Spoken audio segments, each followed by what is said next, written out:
The champagne glass shattered against marble floor, crystal fragments scattering like diamonds as Mrs. Zhang's son he clutched her chest and collapsed face first into her japchae noodles.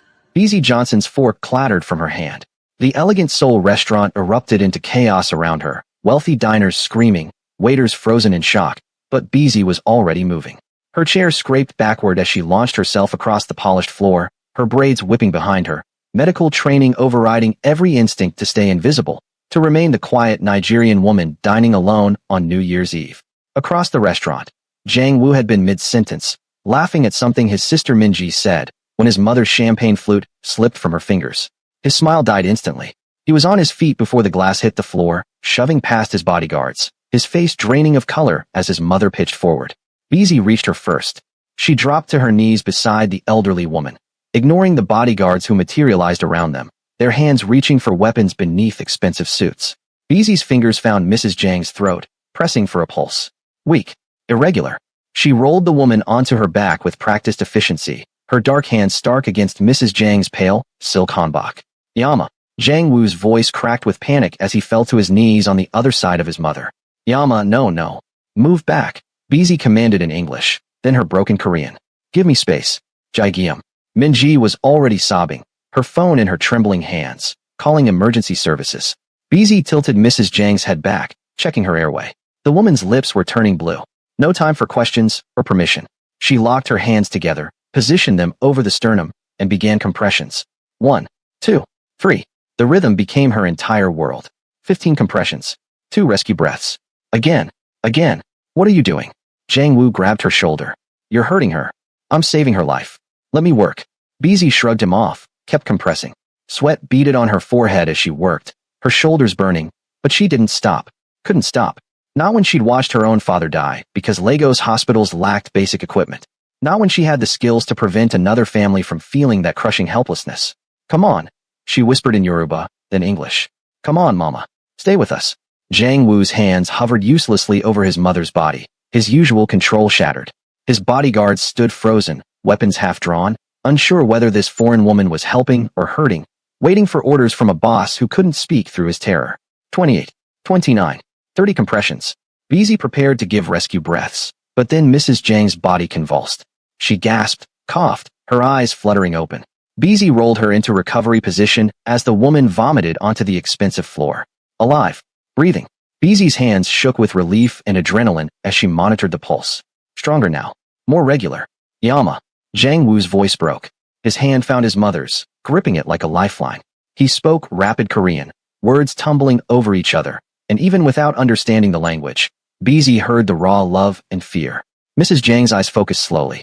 She squeezed her son's hand weakly, managed a small smile.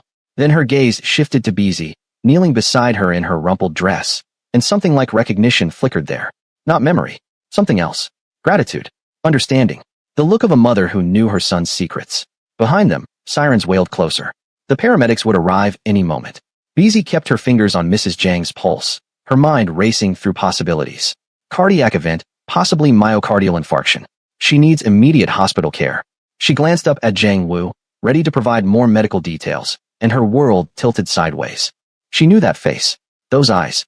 The small scar above his left eyebrow that he'd gotten from a biopsy 3 years ago. Mr. Park. Except his name wasn't Park. And judging by the way his expression shifted from grief to shock to something dangerous as recognition slammed into him, he knew exactly who she was too. Dr. BZ Johnson, the cardiac fellow at Johns Hopkins who treated him when his pancreatic cancer was still stage 3, who'd held his secret when he checked in under a false name, paid in cash, and made her swear on everything she held sacred that she would never reveal his diagnosis to anyone. Ever. The gratitude in his eyes hardened into something else. Calculation. His hand, which had been clutching his mother's, slowly steadied. When he spoke, his voice was controlled again, the vulnerability locked away behind walls of steel. You're a doctor. Yes. A good one, I think. His eyes bored into hers, and she saw the unspoken question. The threat. The memory of Baltimore hanging between them like a blade. I do my best, BZ said carefully, her heart hammering against her ribs. The paramedics burst through the door with a stretcher and equipment, their efficiency breaking the terrible tension. BZ stood, backing away to give them space, but Zhang Wu rose with her. He straightened his jacket, and just like that, the terrified son vanished. In his place stood a man radiating cold authority. Minji, Go with Yama, he said to his sister. I'll follow. Minji nodded, wiping tears, climbing into the ambulance without question. The paramedics loaded Mrs. Jang onto the stretcher, checking vitals, asking questions in rapid Korean that Jang Woo answered with mechanical precision. But his eyes never left Beezy. Have you ever saved someone's life only to realize it might cost you your own? Drop a comment below and don't forget to like and subscribe because this story is about to get intense. You won't believe what happens next. The ambulance doors closed. The siren wailed into the night. The restaurant began to empty, diners eager to escape the drama. Beezy turned toward the exit, her legs weak with adrenaline crash, but a hand caught her elbow. Gentle but unyielding. Dr. Johnson. Jang Woo's voice was soft, deadly soft. A moment of your time. Beezy's mouth went dry. Around them, Jang Woo's bodyguards formed a loose circle, not threatening but present. The restaurant staff had vanished into the kitchen. They were alone in the dining room except for one elderly man still sitting at a corner table, watching with dark, intelligent eyes. I need to get home, Beezy said, trying to pull her arm free. It's late. My mother almost died tonight. Jang Woo's grip didn't tighten, but he didn't release her either. You saved her life. In my culture, that creates a debt I can never repay. Do you understand what that means? I was just doing my job. No, you did more than your job. You saw a stranger choking, and you didn't hesitate. You didn't ask permission. You didn't wait for someone else to help. His eyes searched her face. Most people freeze in moments like that. But you moved like you'd been waiting for the chance to save someone. The observation cut too close to truth. Beezy had been waiting. Waiting since she'd watched her father die in a Lagos hospital, helpless despite all her medical knowledge. Waiting to prove that her skills mattered, that she could prevent one more family from feeling that hollow grief. I'm glad I could help, she said carefully. Now please, I really should. Tell me something, Dr. Johnson. He released her arm but stepped closer, voice dropping to a whisper that somehow felt more threatening than shouting. What brings a Johns Hopkins-trained cardiologist to Seoul? A year-long research fellowship at a university hospital. That's what my assistant found in the 30 minutes since you saved my mother's life. Very impressive credentials. Very prestigious position. But it doesn't quite add up, does it? I slid down Beezy's spine. What doesn't add up? A woman with your skills could be at any top hospital in America, making 3 times the salary, building a private practice. Instead, you're here, alone, working in research that doesn't even let you practice medicine on patients. He tilted his head. Unless you're running from something. Or someone. Or maybe just yourself. That's none of your business. You're right. It's not. He pulled a business card from his jacket, pressed it into her hand. But my mother's health is my business. And I want the woman who saved her life to be the one who monitors her recovery. Beezy stared at the card. Embossed. Expensive. Just a name and phone number. No title. No company. I can't. I'm not licensed to practice in Korea. I can make recommendations to her doctors, but I'll handle the paperwork. The licenses. Whatever barriers exist. His voice softened slightly. Please. She'll be in the hospital for at least a week. I'm asking you to visit her. To make sure she's receiving proper care. As a favor to a grateful son. It sounded reasonable. Kind, even. But Beezy saw the trap behind the request. If she agreed, she'd be pulled into his orbit. And once she was close, he could watch her. Control her. Make sure the woman who knew his deadliest secret never had the chance to reveal it. Why me? She asked quietly. There are excellent cardiologists in Seoul. Because you already know. The words hung between them like a confession. You know what I'm hiding. What I can't let anyone in my world discover. And you kept that secret once before, even when I disappeared without explanation. That tells me something about your character. It tells you I respect patient confidentiality. It tells me you understand loyalty. And in my business, loyalty is rarer than diamonds. He glanced toward the elderly man still sitting in the corner, and some silent communication passed between them. My car will take you home. Tomorrow morning, someone will contact you about visiting my mother. You don't have to decide tonight. Just think about it. Before Beezy could argue, he was walking away, his bodyguards falling into formation around him. The elderly man stood, bowed slightly to Beezy with surprising respect, then followed. In seconds, they were gone, leaving her alone with the business card burning in her palm. Outside, a black Mercedes idled at the curb. The same one that had brought Jang Woo to the restaurant, she realized. A bodyguard opened the rear door, waiting. Beezy's apartment was 40 minutes away by subway. It was past midnight. Seoul's streets were crowded with New Year's Eve revelers, many drunk, some aggressive. She got in the car. The driver said nothing as they pulled into traffic. The leather interior smelled like expensive cologne and danger. Beezy watched the city blur past, neon signs in Korean and English advertising everything from cosmetics to karaoke rooms. She'd been in Seoul for 8 months and still felt like a ghost passing through other people's lives. No friends. No connections. Just work and solitude and the ghost of her father's disappointment that she'd run away from home instead of staying to fix Nigeria's broken healthcare system. The car stopped outside her building in Mapogu, a modest apartment complex that housed mostly students and young professionals. The bodyguard opened her door, handed her a bag she hadn't noticed on the seat. From Jangnim, he said in careful English. Payment for services. Beezy looked inside. Cash. Stacks of Korean won that probably amounted to more than her monthly fellowship stipend. She tried to hand it back. I don't want. Please accept. Refusing gift causes dishonor. The bodyguard's expression was carefully neutral, but she heard the warning underneath. Rejecting Jang Woo's gratitude would be an insult, and insulting a man like him was dangerous. She took the bag. Thank you. The Mercedes pulled away the moment she stepped onto the sidewalk. Beezy climbed the stairs to her fourth-floor apartment, her hands shaking as she unlocked the door. Inside, she dropped the money on her tiny kitchen table and sank onto her second-hand sofa. What had she done? Saving Mrs. Jang had been instinct, pure medical reflex. But now she was tangled in something dark and complicated with a man whose dying body held secrets that could get them both killed. Her phone buzzed. Unknown number. A text in English. Mother is stable. Asking for the African angel who saved her. Hospital visiting hours begin at 9 a.m. I'll send a car. JW. Would you trust a dangerous man who says he owes you a debt? Comment your thoughts below, and don't forget to smash that like button and subscribe for the next part of this wild story. Beezy didn't sleep. She sat at her kitchen table, staring at the money Jang Woo had sent, watching dawn light creep across her apartment's beige walls. By 8:30 a.m., she'd made her decision. She would visit Mrs. Jang once. Make sure the woman was receiving proper care. Then she'd extract herself from this situation before it became more complicated. At 8:55, her doorbell rang. A different bodyguard this time, younger, with a polite smile. Dr. Johnson? Ready? The Mercedes took her to one of Seoul's most exclusive private hospitals, where money bought privacy and discretion. No crowded waiting rooms here. No fluorescent lights or antiseptic smell. Everything was wood paneling and soft music and nurses who moved like they'd trained at five-star hotels. Mrs. Jang's room was on the top floor, in a suite that looked more like a luxury apartment than a hospital space. Floor-to-ceiling windows overlooked the Han River. Fresh flowers perfumed the air. And in a bed that probably cost more than Beezy's yearly rent, Mrs. Jang sat propped against silk pillows, looking fragile but alert. You came, she said in English, her face lighting up. My angel. Beezy approached the bed, automatically checking the monitors displaying heart rate and blood pressure. How are you feeling, Mrs. Jang? Please, call me Sunny. And I'm feeling grateful. The doctors told me what you did. They said without your quick action, I would have died on that restaurant floor. Her eyes welled with tears. You gave me more time with my children. How can I ever repay such a gift? You don't need to repay anything. I'm just glad you're okay. Beezy pulled up a chair, settled into her professional mode. Do you remember what happened? Any symptoms before you collapsed?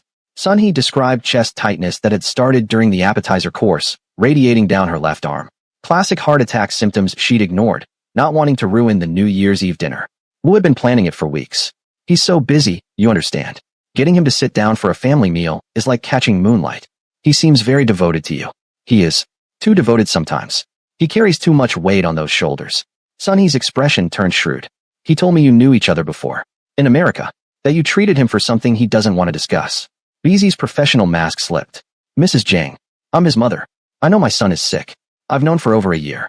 She reached out, grasped Beezy's hand with surprising strength. I'm not asking you to break any oaths. I'm asking you to help him. He's too proud to admit he needs help. Too stubborn to show weakness. But you saved my life. Maybe you can save his too. Before Beezy could respond, the door opened. Jang Woo entered carrying a tray with traditional Korean porridge and side dishes. He stopped short when he saw Beezy, and something flickered across his face. Relief? Suspicion? It was gone too quickly to read. Dr. Johnson, thank you for coming. He set the tray on his mother's bedside table with careful precision. I brought Jug from your favorite restaurant, Iyama, the one that makes it the way grandmother used to. You're a good son. Son, he smiled, but her eyes moved between them with obvious calculation. Dr. Johnson and I were just talking about you. Nothing good, I hope, Jang Woo said lightly, but tension radiated from his shoulders. Only the truth. That you work too hard. That you need someone to look after you the way you look after everyone else. Son, he turned to Beezy. My son thinks he's invincible. Perhaps you could convince him otherwise. The air in the room grew thick.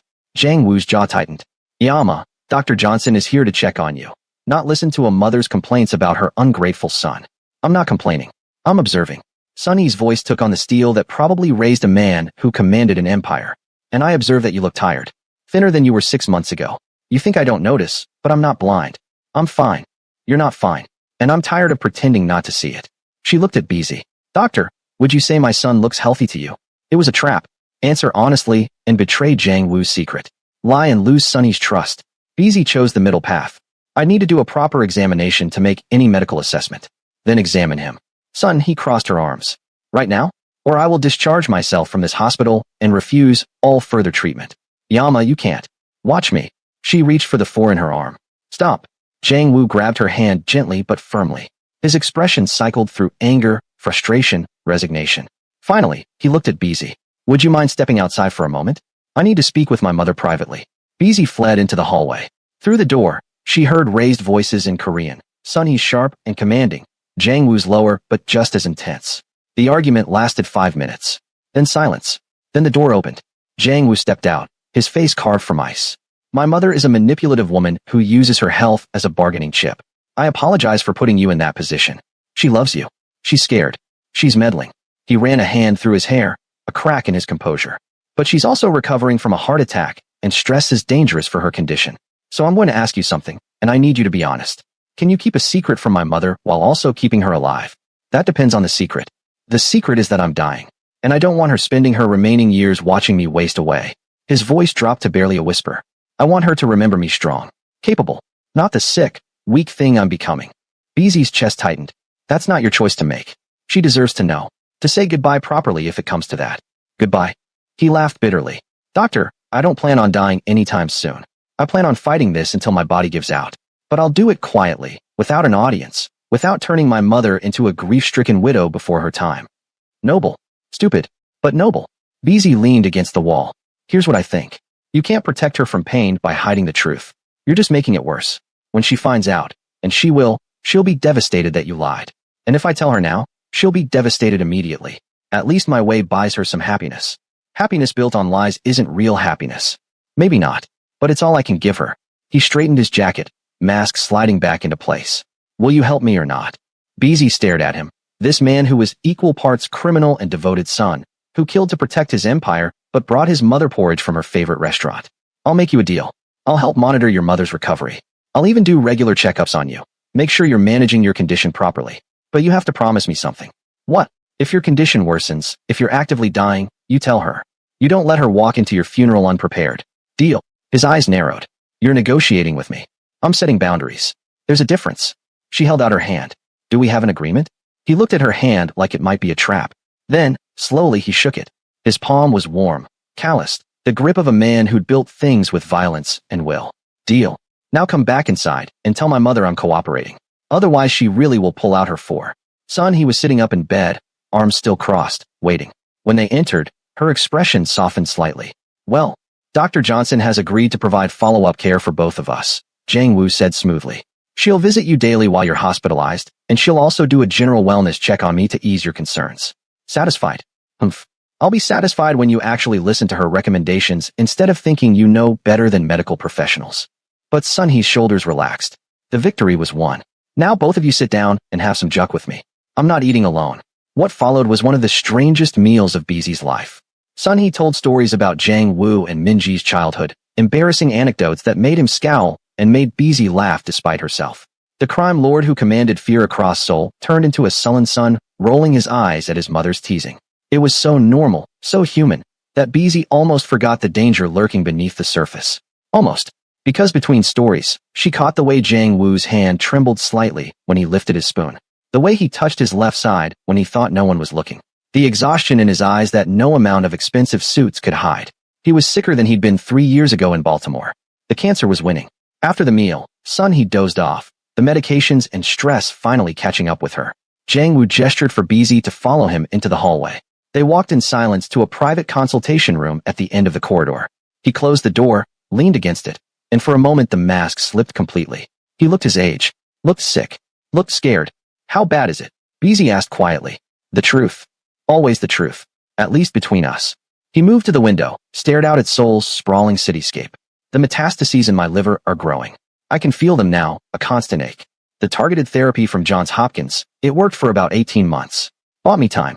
But I ran out 6 months ago, and I couldn't risk reordering through channels that could be traced back to me. So you've been without treatment for half a year. Yes. You idiot. The words came out harsher than she intended, but she didn't take them back. Do you have any idea what untreated pancreatic cancer does?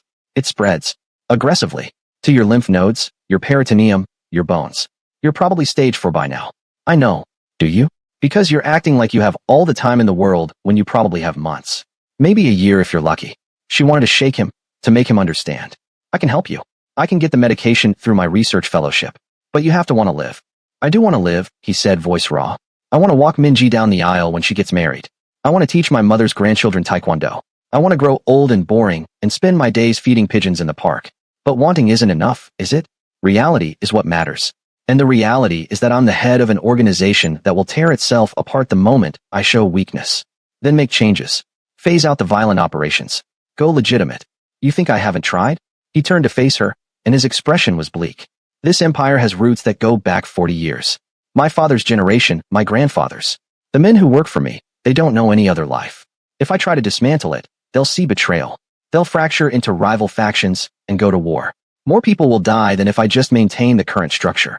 So you're trapped. We're all trapped, doctor. You're trapped in your oath to save lives even when the life belongs to a monster. I'm trapped in an empire I never wanted but can't abandon without causing a bloodbath. My mother's trapped loving a son whose profession breaks her heart. He moved closer, and she smelled his cologne, saw the flecks of gold in his brown eyes. The only difference is I've accepted my trap. You're still fighting yours. The observation hit too close. Beezy thought about her father's death, her flight from Lagos, the way she buried herself in work to avoid grief and guilt. Maybe fighting is better than surrender. Or maybe it's just slower dying.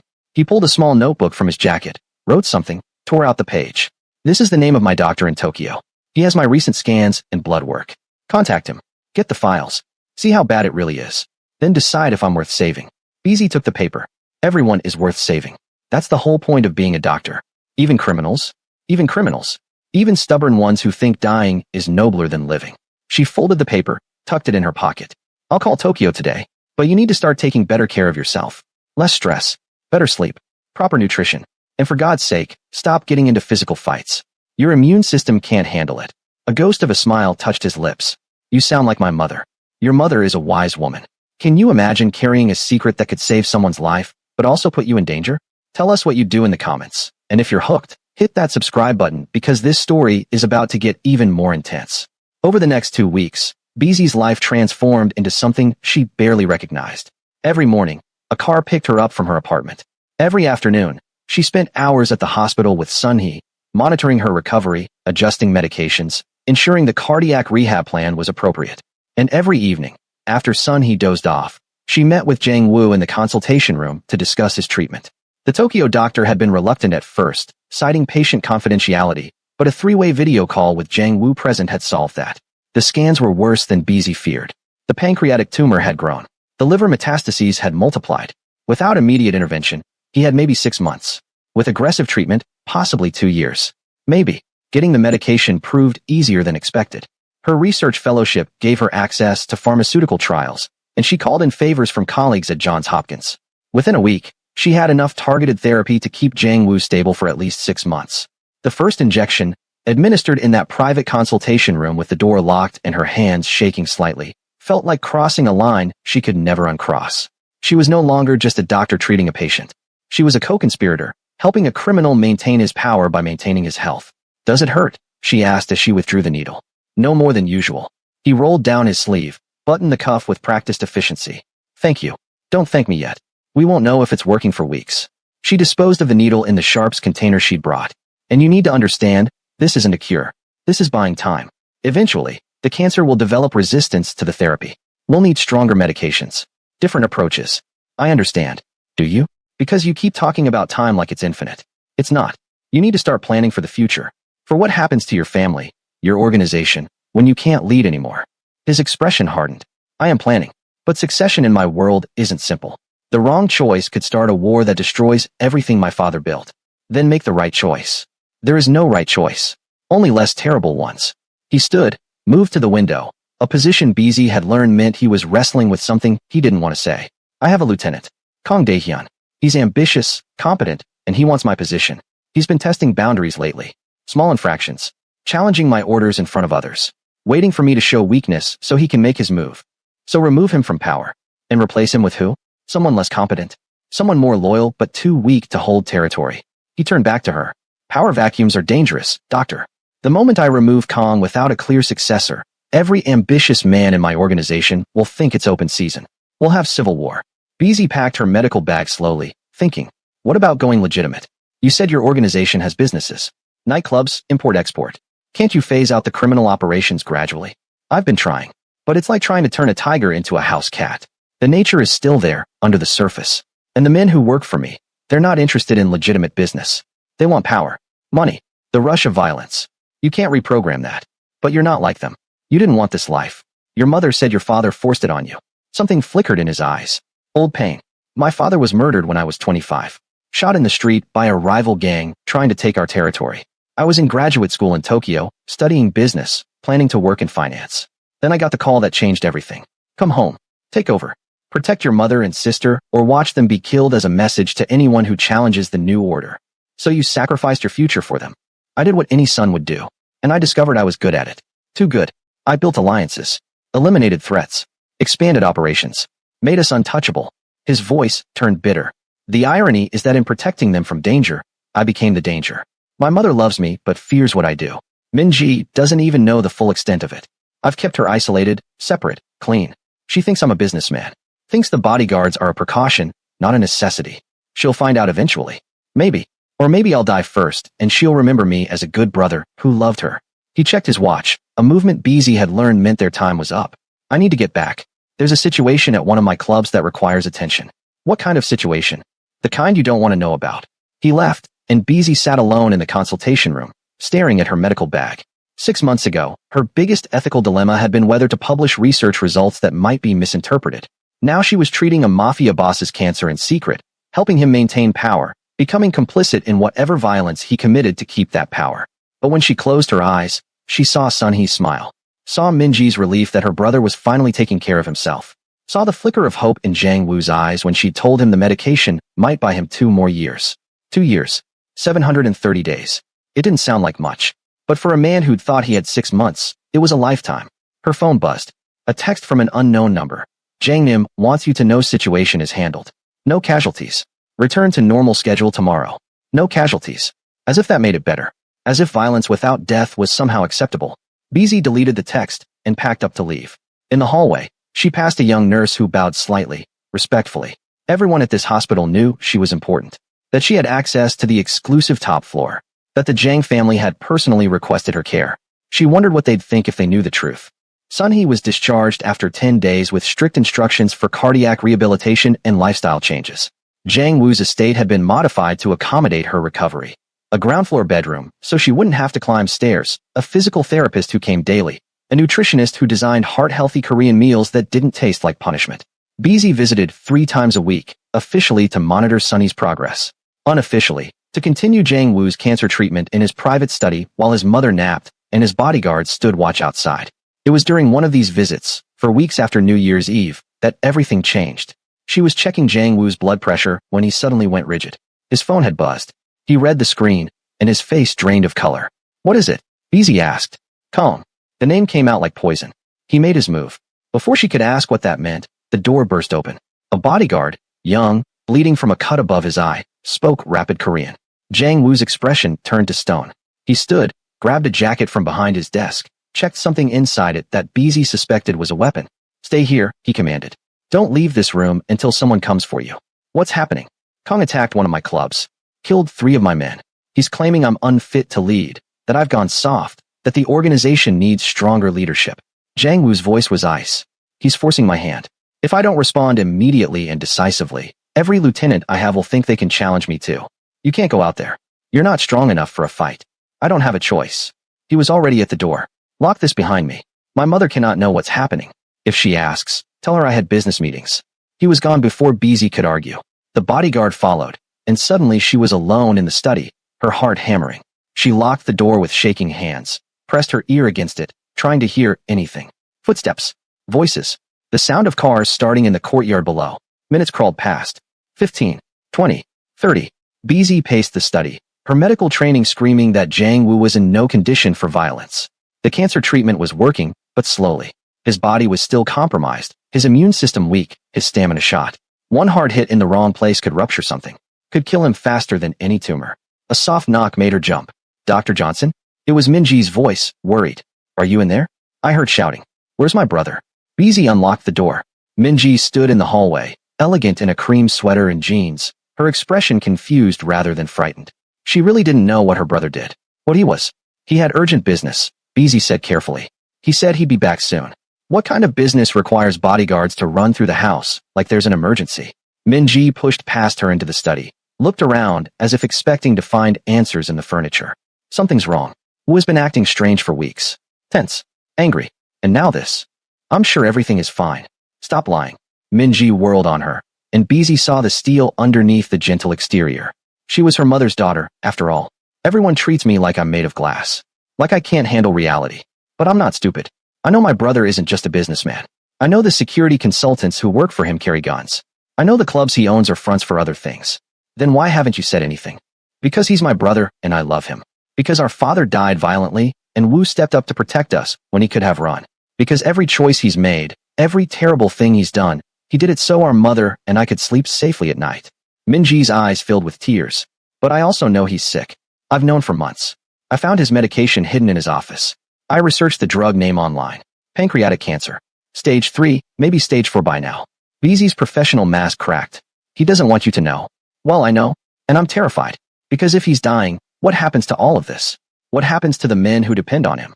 What happens when someone decides to take his place? She sank into the leather chair behind Jiang Wu's desk. That's what this is about, isn't it? Someone's challenging him because they sense weakness. Before BZ could answer, her phone rang. Unknown number. She answered, her hand trembling. Hello. Dr. Johnson. It was Jiang Wu's voice, strained, breathing hard. I need you to listen carefully. I'm bringing someone to the estate who's been injured. Gunshot wound to the shoulder, through and through, but he's losing blood. Can you treat him? I'm a cardiologist, not a trauma surgeon. Can you keep him alive until I can get a real surgeon here? Yes or no? She thought of her trauma rotation during residency. Of the gunshot victims she'd stabilized in Baltimore's emergency rooms before the surgeons arrived. Yes, but I need supplies. Sterile equipment, antibiotics, proper lighting.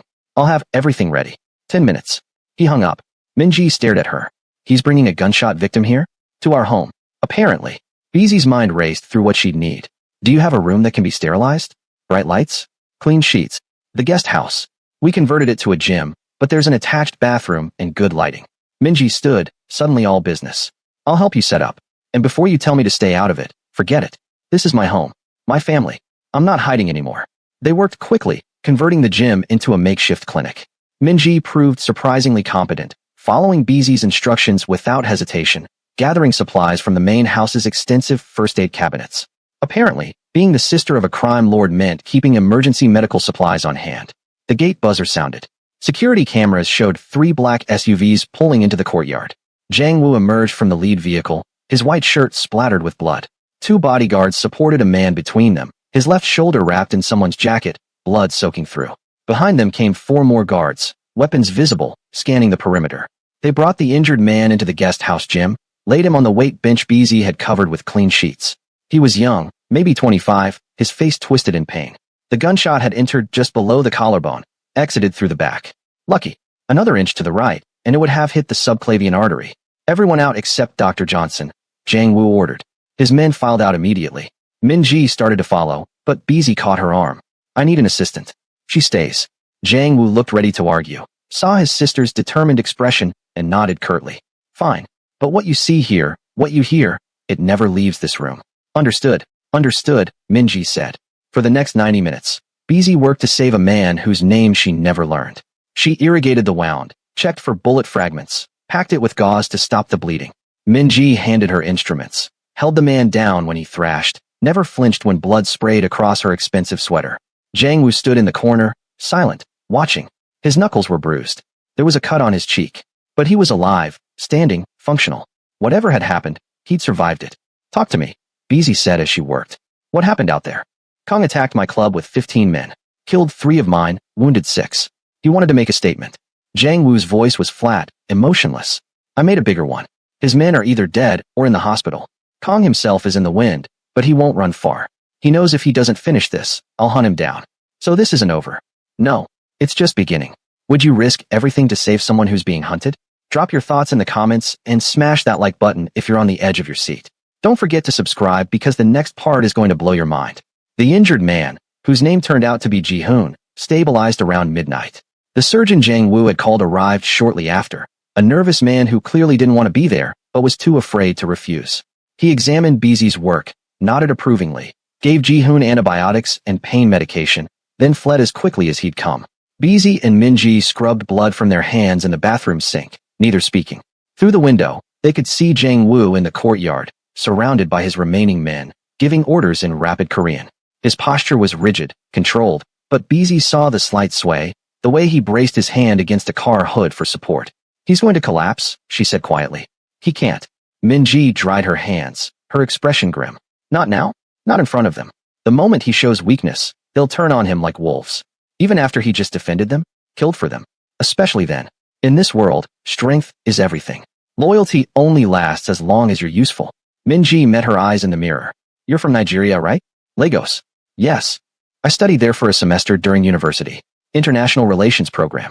I saw how power works in places where government can't be trusted, where survival means building your own army, your own rules. She turned to face Beezy directly. My brother's world isn't so different from what I saw in Lagos. It's tribal, brutal, and the moment a leader falters, someone else takes his place. Usually violently. That's why he can't tell anyone about the cancer. That's why he can't even admit he has cancer. To himself or anyone else. Min-ji's voice cracked. He's going to die fighting to seem strong instead of living by admitting he's human. And I don't know how to stop him. They walked back to the main house together. Son, he was asleep. Thank God. Sedated by the sleeping medication Beezy had prescribed. She'd never know about the violence that had erupted around her tonight. Never know her son had killed men to maintain control. In the kitchen, Beezy made tea while Min-ji sat at the marble counter, looking lost. How long does he have? Min-ji asked finally. With treatment? Maybe 2 years. Without it? 6 months. And you're treating him? I am. Why? You don't owe him anything. You could walk away from this mess, go back to your research, pretend you never met us. Min-ji studied her with uncomfortably perceptive eyes. But you're not going to, are you? Beezy poured tea into delicate cups, buying time to formulate an answer. Your mother saved my life in a way she doesn't understand. When I saved her, when she held my hand and called me an angel, something in me woke up. Something that had been dead since my father died. Purpose. Connection. The feeling that I matter to someone. So you're staying because you're lonely. I'm staying because your family, as complicated and dangerous as it is, makes me feel less alone than I've felt in years. Beezy sipped her tea, let the warmth spread through her chest. Also because your brother will die without proper medical care, and I can't let that happen. Not when I have the skills to prevent it. Even though helping him means becoming part of his world, part of the violence. I'm not part of the violence. I'm part of the healing. Is there a difference?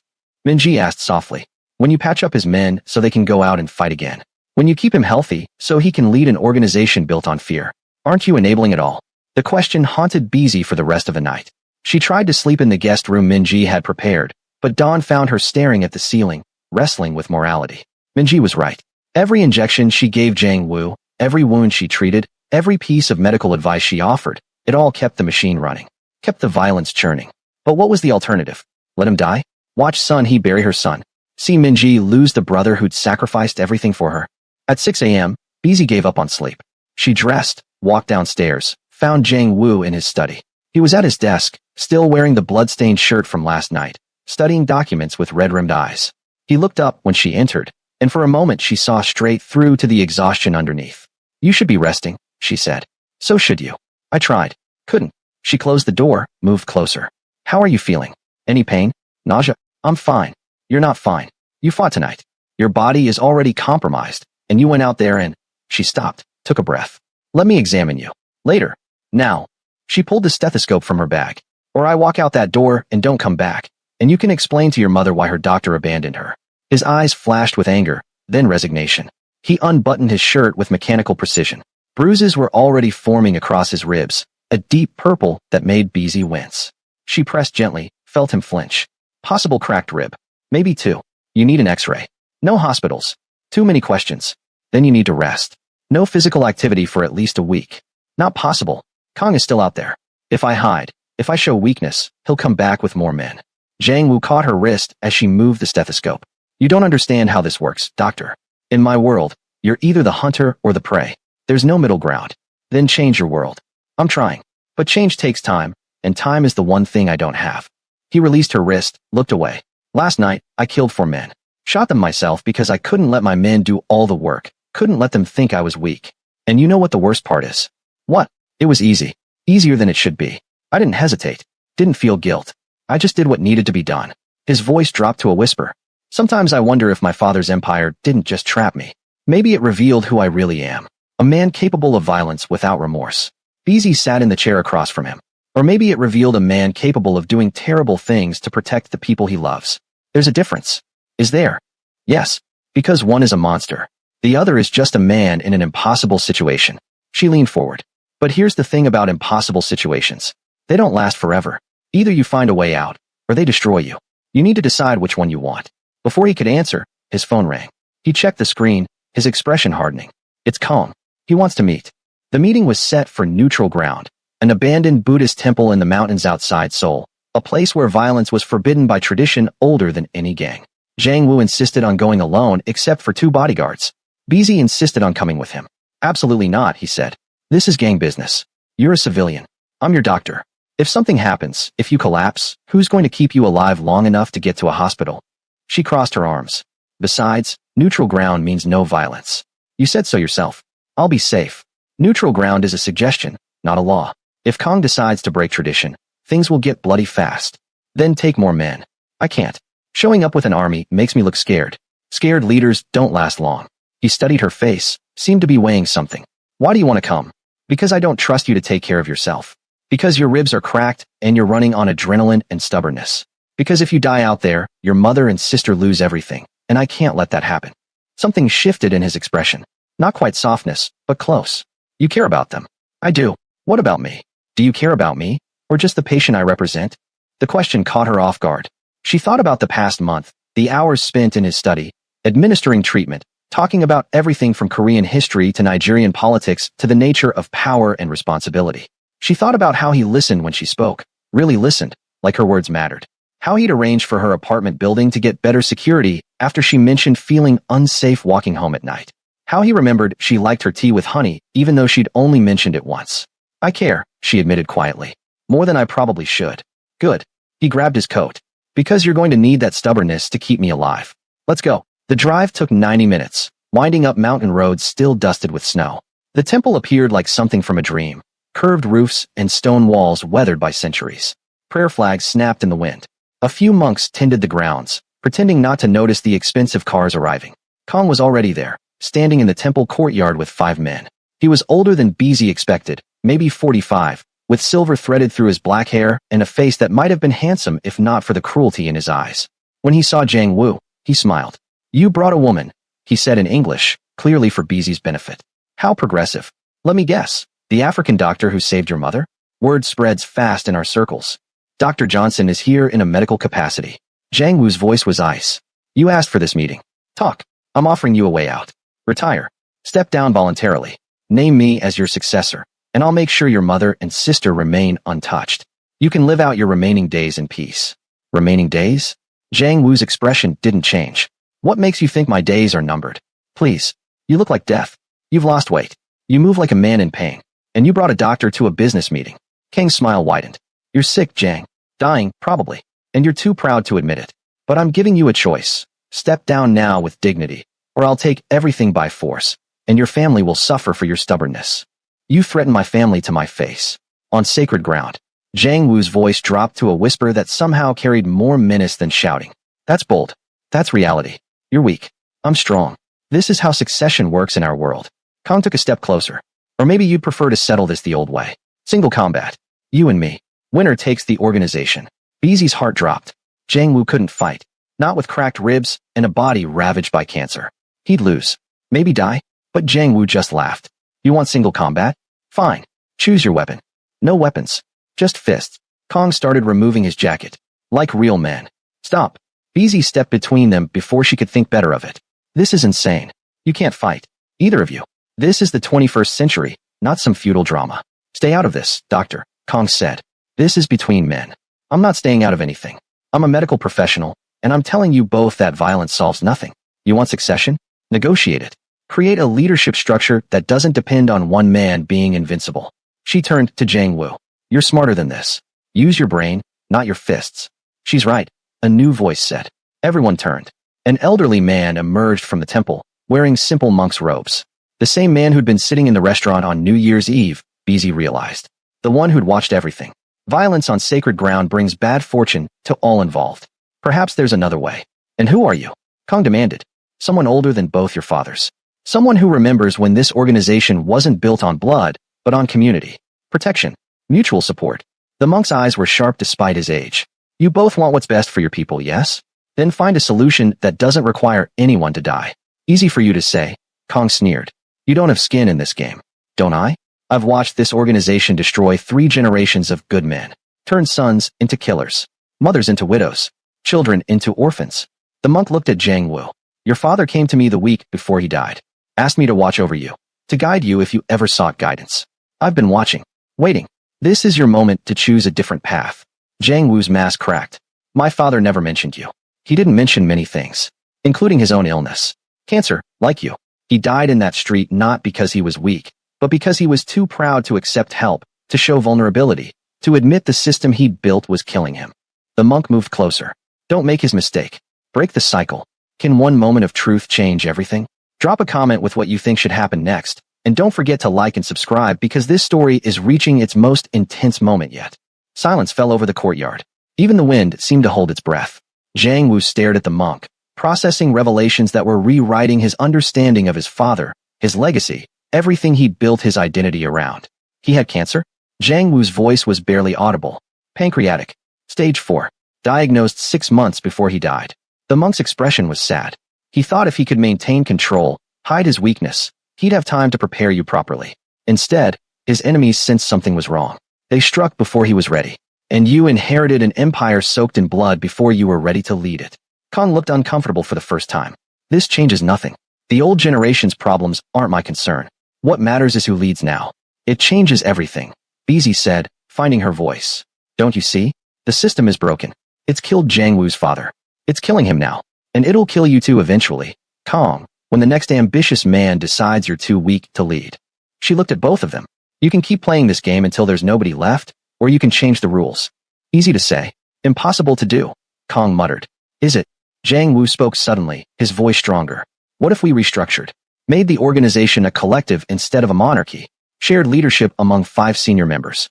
No more single leader who becomes a target. No more succession crises that end in bloodshed. Kong snorted. Leadership by committee? That's chaos. Is it more chaotic than what we have now? Wars every few years? Young men dying over territory disputes? Families torn apart? Jiang Wu's voice gained momentum. We could phase out the violent operations. Focus on legitimate businesses. Nightclubs? Yes, but above board. Import-export without the smuggling. Protection services for legitimate businesses that actually want protection, not extortion. You're describing a corporation, not an organization. Maybe that's what we should be. Maybe the old ways need to die with the old generation. Jiang Wu looked at his men, who were watching with wide eyes. I'm asking you to imagine something different. Something where your children don't have to hide what their fathers do for a living. Where your wives don't have to pray you come home alive every night. Where we build something we're actually proud of. Pretty speech, Kong said. But you're still dying. Even if I agreed to this fantasy, you'd be gone in a year, and we'd be right back where we started. Then make it about more than me. Jiang Wu moved closer to Kong, ignoring the way his bodyguards tensed. You want power? Take it. Be part of the ruling council. Help me build something that outlasts both of us. Or kill me now and inherit an empire that will tear itself apart within months because everyone else will challenge you the way you're challenging me. The 2 men stared at each other. Beezy held her breath. Everything balanced on this moment, on whether Kang's ambition could be channeled into building instead of destroying. Finally, Kong spoke. 5-person council. Equal votes. You, me, and 3 others we agree on. All major decisions require majority approval. Phase transition to legitimate operations over 3 years. And full financial transparency among council members. Agreed. With one addition, my mother and sister remain off limits, no matter what. Anyone who threatens them answers to the entire council. Kong considered, then nodded. Deal. But I want it in writing. Contracts. Legal documents. I'm not trusting handshakes in this business. Smart man. Jiang Wu extended his hand. We'll have lawyers draft everything within a week. They shook, and something fundamental shifted in the courtyard. The bodyguards relaxed fractionally. The monk smiled. Beezy felt tears sting her eyes and blinked them away quickly. The meeting ended with logistics. Who would serve on the council? How to announce the change to the broader organization. Which operations to phase out first. Kong left with a curt nod, his men following. BZ watched them drive away, hardly believing what had just happened. You did it, she said quietly. You actually changed the system. I tried to change the system, Jiang Wu corrected. Whether it works or collapses within a month remains to be seen. He turned to the monk. You said my father asked you to watch over me. Why wait until now to intervene? Because until now, you weren't ready to listen. You were too busy being the strong leader, the invincible boss. But illness has a way of stripping away pretense, doesn't it? Forces us to confront what really matters. The monk placed a hand on Jiang Wu's shoulder. Your father would be proud, not of the empire you maintained, but of the courage you showed today in tearing it down. I'm not tearing it down, just restructuring. Sometimes restructuring is the bravest form of destruction. The monk bowed slightly. I'll leave you now, but if you need guidance, you know where to find me. He disappeared back into the temple, leaving BZ and Jiang Wu alone in the courtyard. Snow had started falling, soft white flakes that caught in Jiang Wu's dark hair. He looked exhausted but lighter somehow, like a weight had been lifted. How are your ribs? BZ asked. Killing me, but worth it. He smiled, and it was the first genuine smile she'd seen from him. I thought I'd have to fight today. Thought I might die trying to prove I was strong enough to lead. Instead, I admitted I'm dying and convinced my worst enemy to help me build something better. Life is strange. Life is what you make it. She moved closer, felt snow melting on her cheeks. And you're making something good. We're making something good. None of this happens without you pushing me, challenging me, refusing to let me give up. His eyes met hers, and suddenly the cold didn't seem to matter. Thank you, BZ Johnson, for saving my mother, for saving me, for seeing something in our broken family worth fighting for. Before she could respond, his bodyguard called out in Korean. Something urgent. Jiang Wu's expression darkened as he listened, then turned to her. We need to go? Now. Minji called. There's a problem at the estate. They drove too fast down the mountain, the car skidding on patches of ice. Jiang Wu was on the phone, speaking rapid Korean, his face growing paler with every response. When he hung up, his hand was shaking. What happened? BZ demanded. Kang's men.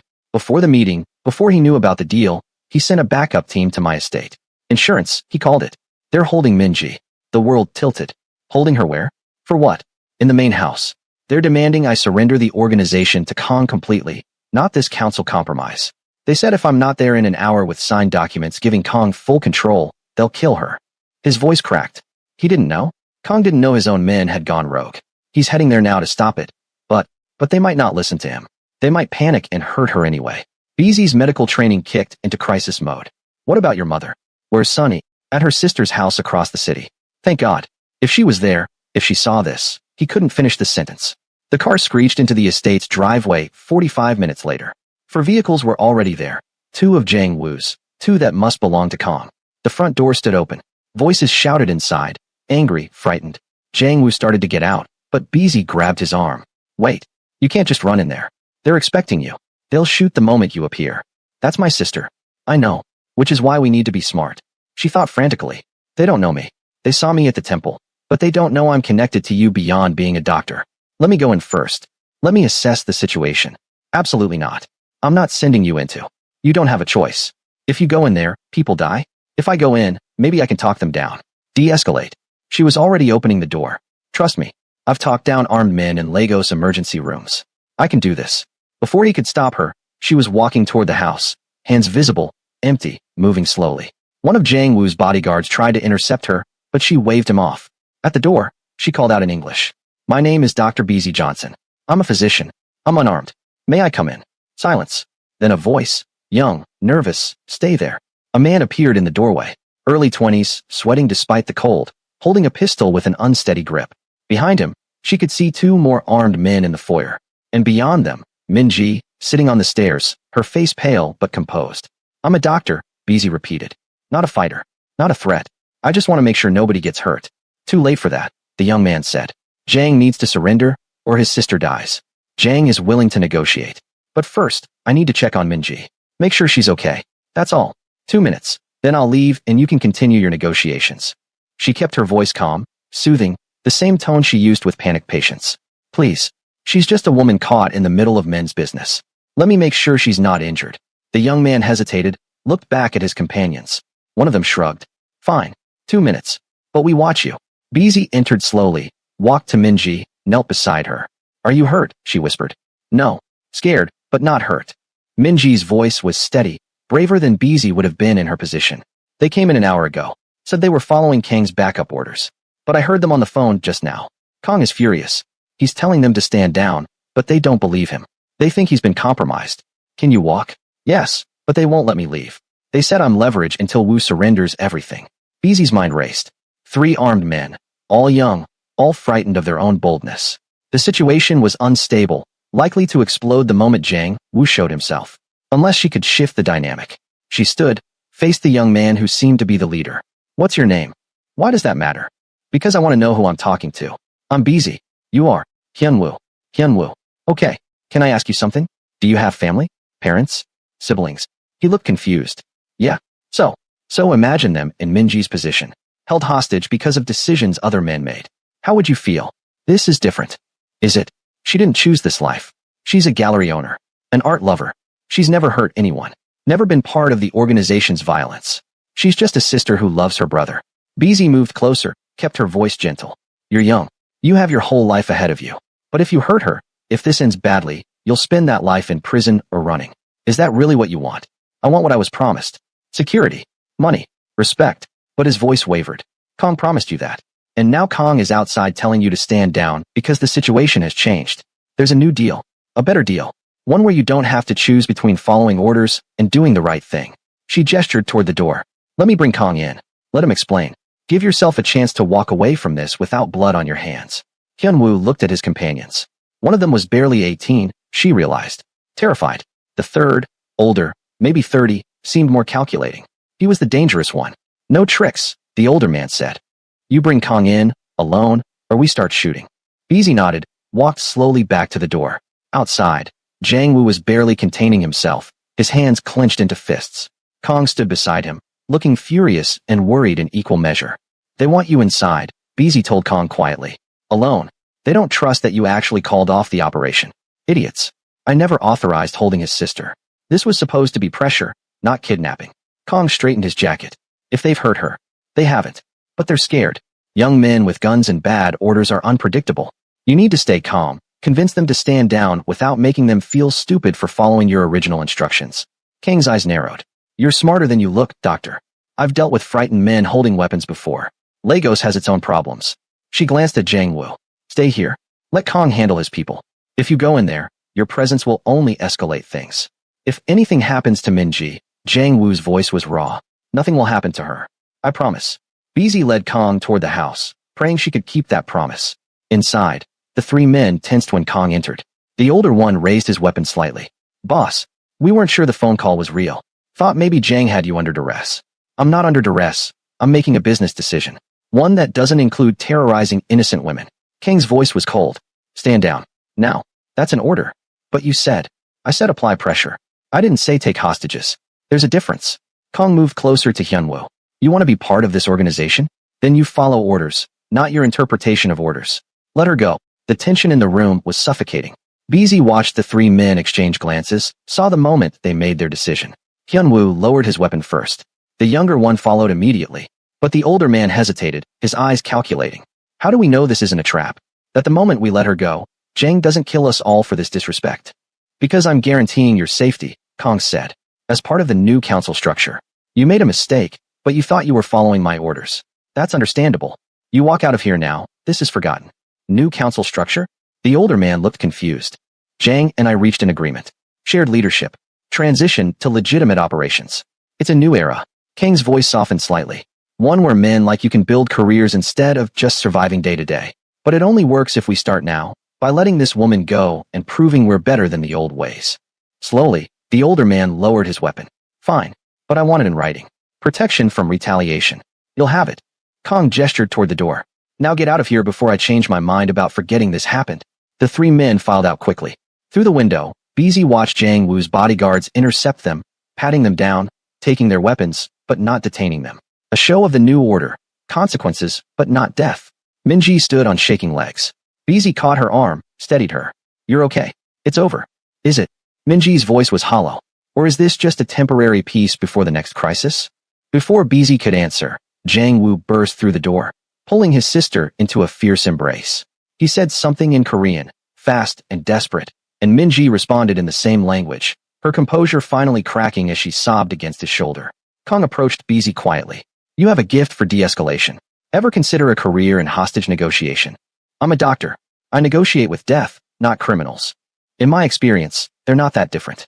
He watched Jiang Wu comfort his sister. This new structure, it's going to be messy. There will be others who resist change, who try to exploit the transition period. Then you and Jiang Wu need to present a united front. Show that the council is stronger than any individual leader. Beezy met his eyes. And you need to mean it. If this is just a power grab disguised as reform, it'll fail within months. I mean it. I want my son to inherit something better than what I inherited. Something that doesn't require him to become a killer to survive.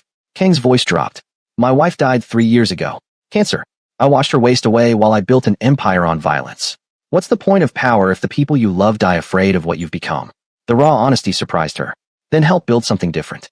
Something your son can be proud of. Kong nodded, then walked over to Jiang Wu and Minji. The three of them spoke quietly, working through details, planning next steps. Beezy watched from the doorway, feeling suddenly exhausted. The adrenaline was wearing off, leaving her shaky and overwhelmed. She stepped outside into the cold evening air, let the snow fall on her face. Behind her, the estate buzzed with activity as bodyguards secured the perimeter and Minji's kidnappers were officially released with stern warnings. In front of her, Seoul sprawled in the distance, millions of lights against the darkening sky. 6 months ago, she'd been alone in this city, isolated, purposeless beyond her research.